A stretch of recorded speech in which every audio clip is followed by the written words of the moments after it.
Hey fellow aviators! There are different features that TFS players either forgot about or simply don't use.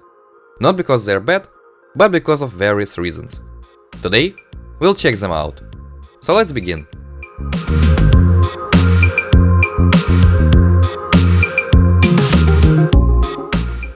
The first feature is called Loiter. This feature has been available since the early days of TFS existence. It's an autopilot mode feature that lets your plane fly circles around the area, waiting for further instructions. This is a real-life thing. Loiter is the phase of flight consisting of flying over some small region. In general aviation, the loiter phase generally occurs at the end of the flight, when the plane is waiting for clearance to land. In military flights, the loiter phase is the time that the aircraft has over a target. It can be a fun feature when you're playing TFS. For example, you can use it when you want to pause the flight, but keep the realism. Although this feature is free and available to everyone, not many players even know about its existence.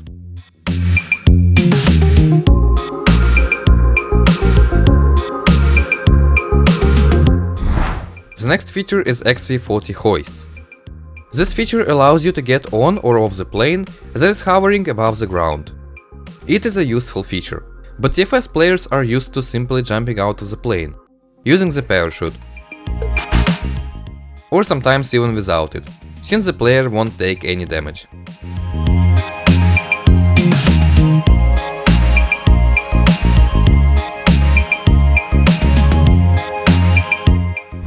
The next feature is fuel control.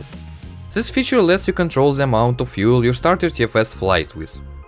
Don't get me wrong, it is used, but only when you want to challenge yourself and try to reach the destination with a very limited amount of fuel. I even made a video about that, and that experiment was crazy fun. It is also used when you want to try the mid-air refueling. Unfortunately, that's pretty much all.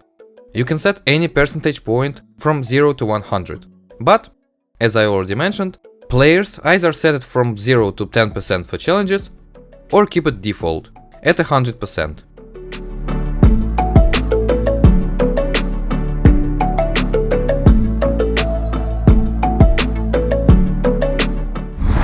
The next feature is blade speech. This feature allows you to change the blade speech of the plane's engines, obviously. It is available for every TFS aircraft, if you leave the airplane and use the in-person mode. Little feature not everyone discover. The next feature is 4x4 customization. 4x4, now called LMVB1, has a few customization options, available in Accessories tab. First of all, there's a back cover, which is self-explanatory, it just covers the back of the 4x4. And then there's the spare wheel option, which adds the spare wheel to the back of the car. These features are added simply as accessories, that don't serve any purpose. Therefore, not everyone will decide to spend their game credits on them. The next feature is the secret menu level. If you wait until the menu cutscene ends, a special "Play this" button will appear. It will allow you to play the cutscene, a special level that lets you explore a special aircraft, in current version MC-130, and a warship. This is like a fun mission that gives you a glimpse into the future update. The reason most of the TFS players never played this level is simple.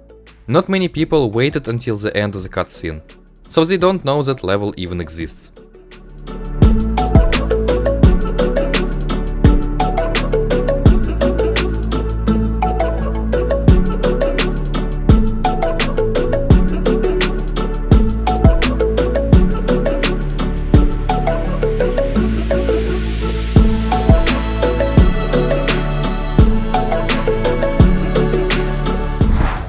The next feature is the tab called How. While very useful, not many people know about its existence.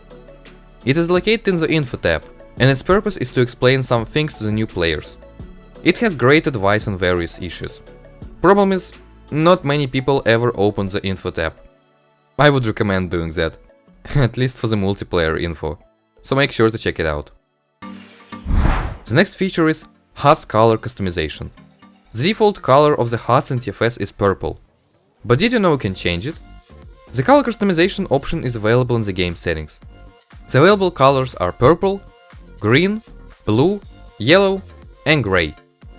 Not many people know about this feature, so it's not the most popular too, although having such a customization option is pretty nice. The next feature is, I don't really know how to call this, AX-GameSoft Controls preset. The TFS community is divided into two parts. The one that plays using tilt controls, and the one that plays using on-screen joystick controls. But there's also a third option, tilt for roll and joystick for pitch. It's the one that the developer uses. It's an interesting and challenging style of controlling the airplane, but it is not used by many people. The next feature is called Save to Preset, another controls feature. It lets you save your own unique control settings to a personal preset, and then be able to load them back, if you ever switch to default controls. A really useful feature, but again, not a lot of people customize controls so much. So, these are some of the TFS features that are not really used. Even though they're forgotten, or simply unknown for many players, they're still very useful. And maybe this video will remind people they exist. Anyway, so which one of these features do you think is the best? Comment below. If you enjoyed watching this video, make sure to hit the like button. And if you're here for the first time, subscribe for more videos like this one. Thanks for watching, see you in the next video.